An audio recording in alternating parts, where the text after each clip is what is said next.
গাড়ি থেকে ন্যাকড়াটা বের করো, কারণ ও বসাতে আমার গাড়িটা নোংরা হয়ে গেছে। সো ওকে দিয়ে গাড়িটা পৌঁছাতে হবে। না জেমস, কি হচ্ছে কি এসব Raisul? Atasi, don't stop me. আমি যেটা করতে চাই সেটা আমাকে করতে দাও প্লিজ। বস,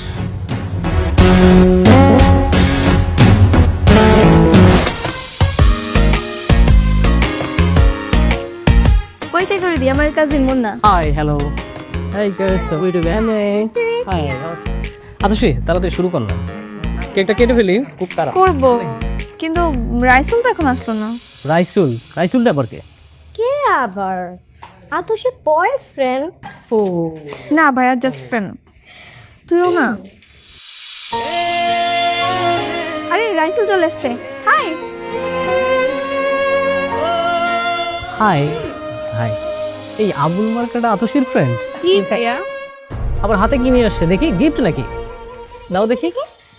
এটা কি কোনো ফুটপাত থেকে আনা হয়েছে?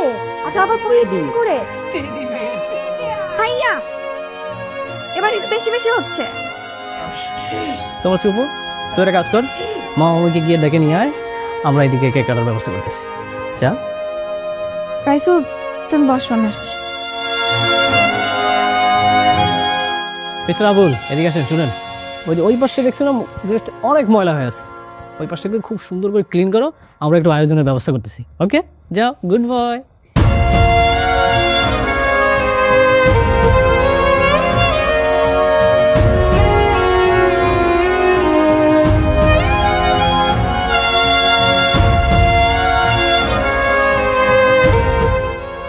চল কেক কাটি। এই মামা, আমি আসছে, তাহলে আমার একটা ফ্যামিলি ফটো হয়ে যাক একটা। আতশী, রাইসুল, তুমি ওইসব পরিষ্কার করছো কেন? না ওই ময়লা ছিল তো তাই পরিষ্কার করতেছি। আশ্চর্য। আর ওর শখ হয়েছে পরিষ্কার করতে, একটু করুক না, সমস্যা কি? বাবা, তোমার ওটা মুছতে হবে না, তুমি এদিকে চলে আসো, ওটা পরিষ্কারই আছে, আসো। আসো বলছি।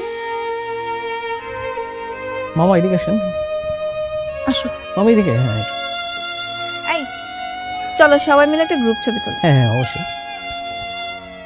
এই তুমি এখানে কি করো? তুমি ওইদিকে যাও, দূরে যাও। কেন, কি সমস্যা? ওর শরীর থেকে দুর্গন্ধ আসতেছে, এটা বুঝতেছিস না? এসব কি হচ্ছে ভাইয়া? কি হচ্ছে তুই বুঝতেছিস না? এখানে সবাই অনেক স্মার্ট, এক পশ লুকের মধ্যে আছে, আর ও কোথা থেকে বসতে এটা খেয়াল এসে পুরো ছবিটা নষ্ট করে দিবে। তুমি কিন্তু বেশি বেশি করতেছো। তর্ক করছিস কেন অযথা? মামা, আতশীর মনে হয় জ্ঞান বুদ্ধি দিন দিন অনেক লোপ পাচ্ছে, ও বুঝতেছে না যে কার সঙ্গে কোথায় কিভাবে মিশতে হবে। ওকে একটু বুঝাও, একটু ক্লাসটা মেনটেন করা শেখাও। আমার ক্লাস কিভাবে মেনটেন করতে হবে সেটা আমি খুব ভালো করে জানি। আপনার যদি ভালো না লাগে আপনি চলে যান। কি এই বস্তি ক্ষেপটার জন্য তুই আমাকে এখান থেকে চলে যেতে বলতেছিস? বাবা, থামাও ওনাকে।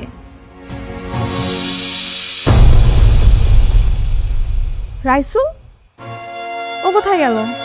এখানেই তো ছিল, হয়তো চলে গেছে। আচ্ছা, এসো এসো, কেক কাট।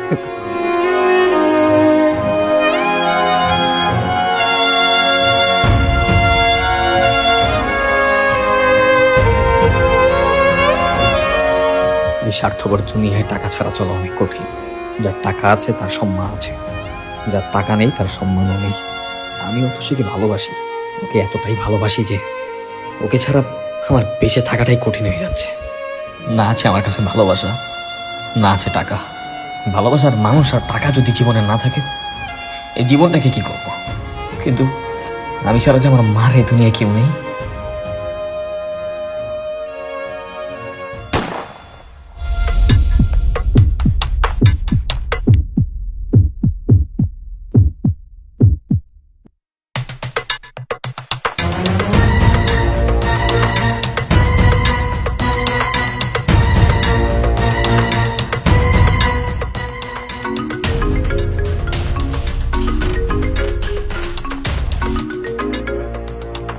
হ্যালো, কি রে, মালটা ডেলিভারি দিছ?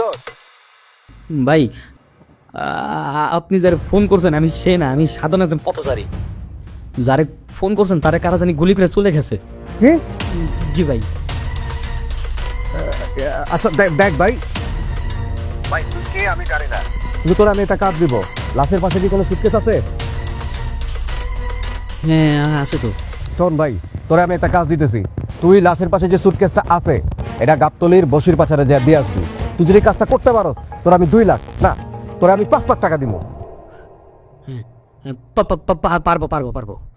আরে যদি তুই মালটা পৌঁছা দিতে না পারো তুই কিন্তু এটা বিক্রি করতে পারবি না কোথাও। আচ্ছা আচ্ছা আচ্ছা আচ্ছা।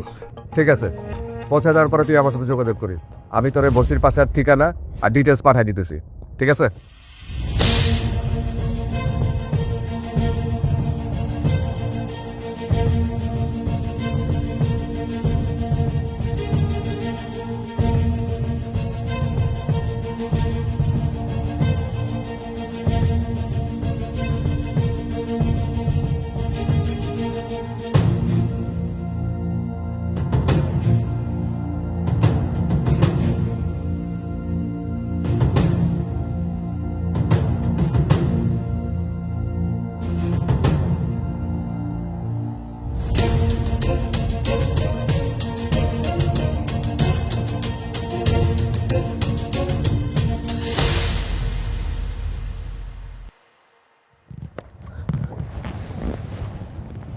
কে তুই?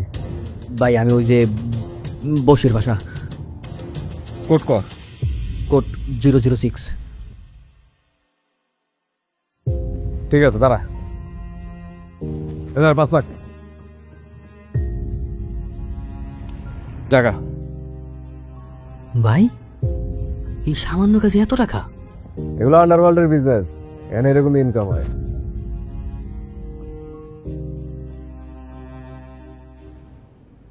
ভাই ভাই কি? আমি আপনাদের সাথে কাজ করতে চাই, প্লিজ আমাকে নেন। আমার অনেক টাকার প্রয়োজন, আপনি যখন যা বলবেন আমি সব করার জন্য রাজি আছি। ঠিক আছে, তুই যেহেতু প্রথম ডেলিভারিটা কাটা হাতে সাকসেসফুলি দিছস, তোর উপরে ভরসা করা যায়। আমি কালকে বসের সাথে তোর ব্যাপারে আলাপ করবো। আর হ্যাঁ শোন, এই কাজে কিন্তু প্রচুর রিস্ক। পুলিশে ধরলে ক্রস ফায়ার, আর যদি অপোনেন্ট ধরে তাহলে কিন্তু ডাইরেক্ট মার্ডার। আর ভুলেও কিন্তু আমাদের নাম বলা যাবে না। কোনো সমস্যা নেই, আমি রিস্ক আমার। ঠিক আছে, তোর ফোনে একটা অ্যাড্রেস পাঠাই দিব, কালকে আমার সাথে ওই অ্যাড্রেসে দেখা করি। ঠিক আছে, এখন যা। আসসালামু আলাইকুম ভাই।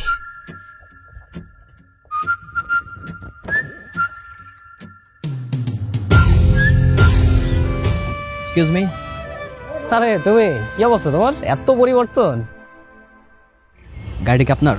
না, গাড়িটা তো আমার না। তো এই যে পার্কিং করা ছিল তাই বসে আছি। কেন, কোনো সমস্যা? সমস্যা তো অবশ্যই আছে, কারণ গাড়িটা আমার আর তোর বাপের না। সো নাম নাম জেমস।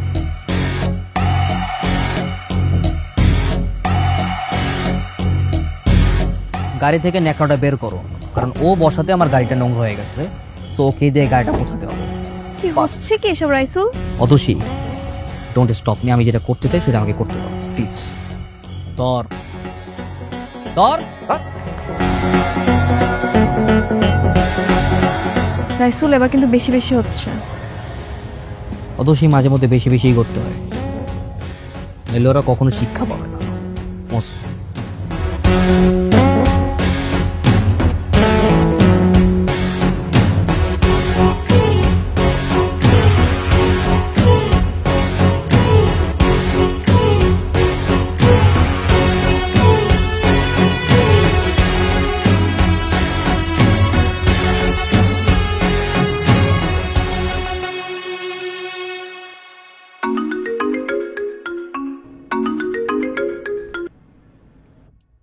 হ্যালো, তুমি কি এখনো ব্যস্ত? একটু ক্লায়েন্টের সাথে কথা বলতেছিলাম, বলো, সমস্যা নেই। দিন দিন কিন্তু তুমি অনেক বদলে যাচ্ছ। কেন বদলে যাবো? কেন? তো বদলাও নি। আগে আমরা কত কথা বলতাম, সারা রাত জেগে ফোনে কথা বলতাম যখন তোমার কিছুই ছিল না। আর এখন তোমার কত কাজ, সারাদিন ব্যস্ততা, আমার সাথে কথা বলারই সময় পাও না। আরে বোঝোই তো, ট্রেনিংয়ের বিজনেসে ভালো প্রেশারে আছি, তাই এরকমটা হচ্ছে। বুঝেছি, খুব ব্যস্ত মানুষ আপনি। তো বিয়ে নিয়ে কিছু ভাবছেন? কেন, গ্রাজুয়েশনে আগে বিয়ে করবা? তুমি না চাইলে হবে না, তবে বাসায় আমার জন্য ছেলে দেখছে, এটা জানালাম। ঠিক আছে, তোমার বাবা আমাকে বলে রাখো আমি এই কুইন্টে তোমাদের বাসায় আসছি। সত্যি? ঠিক আছে।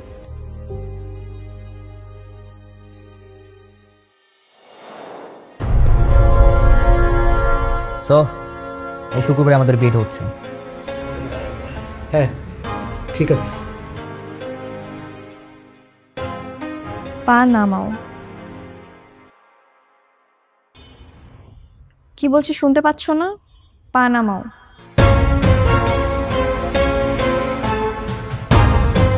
বাবাই বিয়ে হচ্ছে না। কেন? মানে আমি তোমাকে বিয়ে করছি না।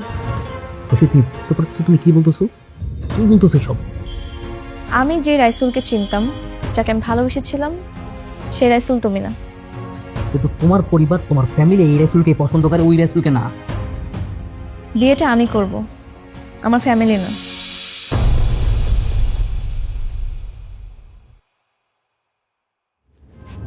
আমাকে অপছন্দ করার কারণ? তোমার অহংকার, তোমার দাম্ভিকতা। আঙুল ফুলে কলা গাছ হয়েছে তোমার, ঠিক হঠাৎ করে পাওয়া টাকার মতো, যেটা তোমাকে পশু বানিয়ে ফেলেছে।